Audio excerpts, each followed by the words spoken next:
talk to me about the relationship between your podcast and your business. So like your coaching, your coaching world and your podcast world, because those work very much hand in hand, whether you know it or not. So talk to me how one helps the other. I get to meet cool people. So I've decided about 2 months ago that I wanted to be a guest on podcasts because I believed that was a way that I could reach more people, not from a business perspective. My goal is to help 5 million people discover, develop, and deliver on their divine gifts. So how close are you? I have no idea. Love it's going to take a while. I have no freaking idea. You'll know it when you know. I will know when I know. The voice will come back and whisper in your ear, you made it.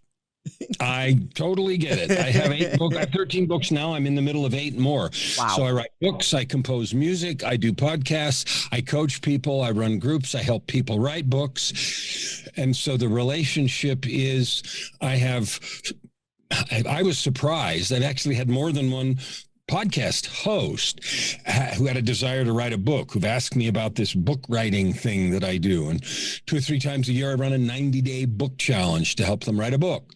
And so it actually created some business, and that was an accident. I went out because I wanted to be a voice of encouragement. I wanted to be a guest on people's podcasts who were talking about struggle and depression and overcoming things. And last year I spoke as a speaker on 3 virtual summits. One of them was about suicide attempt survivors, and one was about addiction survivors, and one was about depression survivors. And, I on purpose go spread that message and be as uplifting as I can. And what I discover from that is that sign on my wall. I never look for clients. I look for people to love, opportunities to serve, and problems to solve. That brings me clients, because when I go in with no agenda and I'm really looking to figure out how I can be of benefit to them, people ask, well, how do we do this some more? How do we make this happen more? And then I say, well, I do this and this. Would any of that serve you? And yeah. That. I like that. That's pretty much my philosophy too. Like I like that. Like I don't look for clients, and I like when I have people on this podcast, I just ask the general question to myself: do I find this interesting? If the answer is yes, they're on. If they become a client, they become a client. Fantastic. If the answer is no, don't even bother. If they could become a client, don't even bother. And even if they don't become a client, I'm still happy. I still get something out of this, and I can only hope that they do as well, and they don't think their time was wasted. Yeah. My time's never wasted. If one person who listens to your podcast feels encouraged and blessed because we talked about opportunity and growth, and they feel encouraged, then that was a win for me. It also helps during the 20 minutes. I gotta start practicing that. All my podcasts are like an hour, at least. I don't think I've ever done a podcast. Well, actually, not true. I've done like 1 or 2 that's been under an hour, but I'm just so used to it. I love it. I mean, 20 minutes though. How is it hard keeping under 20 minutes? Do you ever just go like, listen, I wish I could go longer, but cut it, do it tomorrow? When I do, when I'm interviewing somebody, that length is really difficult. I had one coach who lives in Bali who I interviewed, and he was on it, and he talked about his systems and things like that were so interesting that as soon as we got done, I told him I wanted him back twice more, and we did a segment on this part and this part and this part, and I separated them by 3 or 4 episodes. Yeah. But I had a guy on 3 times because I really enjoyed what he was talking about, and I thought it would be really valuable to people trying to create the ultimate life. Mm-hmm. So what was something you did in the very beginning of your podcast, like a little quirk you picked up that you still use to this day? Something I did that I really enjoyed is I had my wife narrate the intro and outro. And so there's a music intro, and then it's her voice, and then the podcast, and then her voice going out with the music stinger at the end. And her excitement and stuff is a really nice thing. It's a change from my voice to the guests. And so we did that, and I've kept it as part of the intro outro. I really enjoyed that. And the other thing I always do is I end the podcast reminding the person that the purpose of the whole thing is for them to create their ultimate life of purpose, prosperity, and joy by serving with their divine gifts. I never want to lose sight of that. So it's good to have a catchphrase. Like I'm still trying to kind of find one for this. I'll find it. You know, when you know, you know. Like for the wrestling podcast, I had my intro and my outro. For my other podcast that doesn't exist anymore, American Minute, shout out to me and Nash.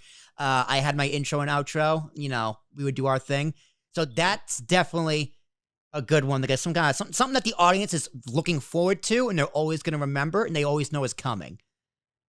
Something else I do is I always start by talking about the episode, like episode 520, and I say something funny, like I never thought I'd get to 500, or I'll make some comment about that, and then tell them I'm committed to do it as long as I draw breath, as long as someone's finding value. But I also do a lot of things completely off the cuff, off the fly, I just live my life. I don't know what I'm going to say until it's already 4 seconds out of my mouth. That's just how I live my life, man. It can be a gift and a curse, let me tell you. The gift of gab can work both ways.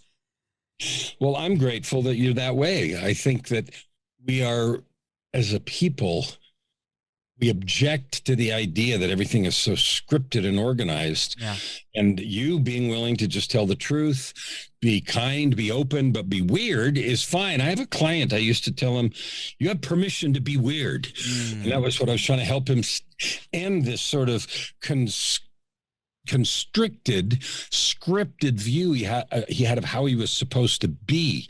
And so I remember, you have permission to be weird. So that's become a funny phrase between he and I. Permission to be weird. That's something I needed to hear years ago. Permission to be weird, because, you know, my dark days of high school, you know, just the dark days where I hit bottom and then built myself back up. But, you know, my friends would call me goofy, or people would call me goofy.